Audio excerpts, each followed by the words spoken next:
এটা পসিবল না, এটা বলেও লাভ নেই। একটা মানুষের সাথে যেহেতু একটা বয়সে আমি স্ক্রিন শেয়ার করেছি, আমি আসলে everything is fair in love and war না।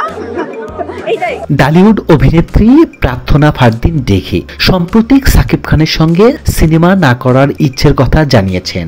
বলেছি, বাবা বলেছি, আমি চাই না মানুষের ওই জিনিসটা ভেঙে একটা নতুন জিনিস গড়ুক। এই বিষয়ে দিঘি বলেন, সাকিব খানের সঙ্গে তার ছোটবেলার কাজ করার অভিজ্ঞতা রয়েছে, যেখানে সাকিব খান তার চাচা চরিত্রে অভিনয় করেছিলেন।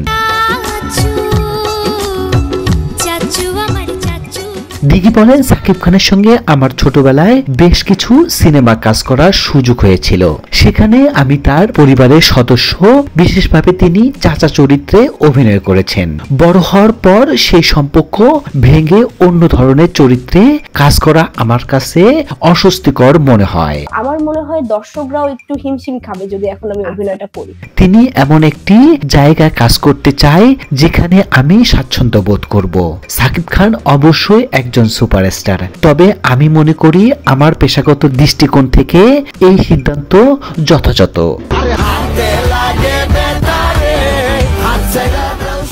দিঘির এই বক্তব্য ভক্তদের মধ্যে মিশ্র প্রতিক্রিয়া দেখা গেছে। কেউ কেউ তার সিদ্ধান্তকে স্বাগত জানিয়েছেন, আবার কেউ মনে করছেন পেশাগত জীবনে অতীত অভিজ্ঞতা বাধাগ্রস্ত হওয়া উচিত নয়। দিঘির আফসোস নেই সাকিব খানের সঙ্গে কোনো সিনেমায় না কাজ করার জন্য, কারণ সে সিনেমা করতে আসছে তার সাথে।